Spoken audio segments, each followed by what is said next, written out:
2. Medical decision-making. We normally do our best to get health insurance, but may neglect making preparations for medical decisions. Perhaps particularly related to medical emergencies, we may be faced with temporary incapacity at the time informed consent is required for medical treatment. The goal is for you to convey in advance what you would want, what you would not want, and who can make such decisions for you. You should not wait until you are sure about everything, but go ahead with what you can decide on, including designating someone you trust. You should also make time to have a meaningful discussion on this with your doctor and your family. Although a doctor may have determined that the patient does not have capacity to make the medical decision required, they may still have capacity to sign a healthcare directive or to orally designate someone they trust as the decision maker. For example, a person suffering from dementia may have lucid periods, moments when they can sign these documents. The designated decision maker should not be someone with a conflict of interest where their personal self-interest could possibly influence their decisions for the patient. Again, you should review your arrangements to make sure they remain current. The New Mexico Uniform Healthcare Decisions Act, reference Chapter 24, Article 7A, provides 3 choices which can help individuals and families obtain medical care for a family member without the appointment of a guardian. Please remember that this only applies to medical decisions and does not apply to anything else. While New Mexico law provides these choices, they should be made consistent with the individual's beliefs, customs, traditions, and culture. Resource material, workbooks, etc. are available by doing a search on the Internet, including from the American Bar Association, ABA. Please look for a separate video specifically about mental health treatment guardians for psychiatric treatment and medication, psychotropic medications, to manage behavior. This requires a specific advance directive, reference Chapter 24, Article 7B.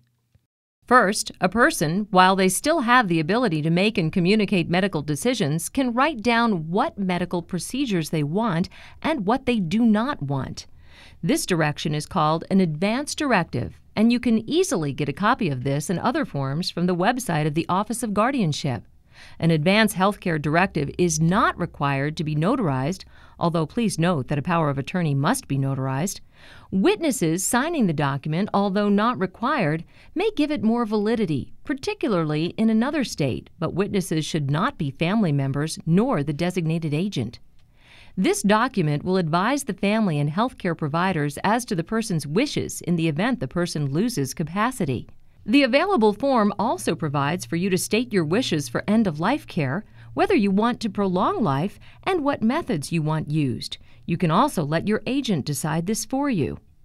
There are other forms for documenting a person's wishes, such as the values history, 5 wishes, and others, which are available on the Internet. Secondly, the person can also appoint in writing an agent to make medical decisions for them based on their preferences and directives.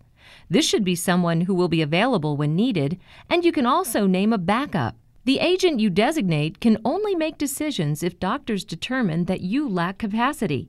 This decision maker will have the same rights as you would and access to your medical records. Everyone should have their own advance health care directive, tailored to their beliefs, and should appoint an agent to make medical decisions for them. This becomes especially more important as we all age, and is important to avoid the expense and restrictions of a guardianship. You may also designate an individual to act as a surrogate by personally informing the healthcare provider of who you want. Witnesses and notarization are optional and not required, and a copy is as good as an original. You can revoke advance healthcare directives by personally informing your healthcare provider. Thirdly, if the person never had capacity or has lost capacity, or the designated person is not available, the law provides that a family member can act as a surrogate health decision maker. Remember that this only applies to medical decisions and does not apply to anything else. This does not include mental health and/or psychiatric treatment. The law provides a priority list for family members or others to act as a surrogate healthcare decision maker. The spouse or someone acting like a spouse is first unless pending petition for divorce, etc., followed by adult children, parents, adult siblings, and grandparents. If such family members are not available, an adult who has exhibited special care and concern for the patient, who is familiar with the patient's personal values. If no agreement, then majority of that class, or if the class is evenly divided, then the class and all with lower priority are disqualified. This can be important for a family member with a developmentally disabled member. The parent or other person on the list, if there is no one above them, can make medical decisions for them without resorting to a guardianship, which may also take away rights regarding other decisions. This procedure can also be helpful for an elderly family member who has lost capacity. There are also important safeguards for the person. Neither the advance directive, the agent, nor the surrogate can make a decision that the person opposes.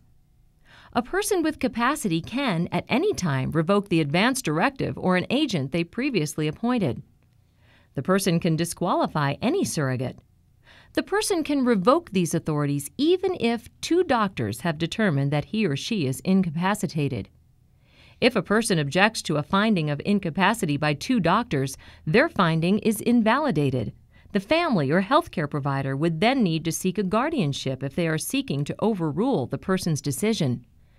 Do not allow someone to force you to sign documents, and feel free to report this to the authorities. In summary to this part of this video, we hope you will make arrangements in preparation for possible future mental incapacity. Please remember to review your arrangements to make sure they remain current. At a minimum, you should review it at least with significant changes in your life and upon diagnosis of a major medical condition.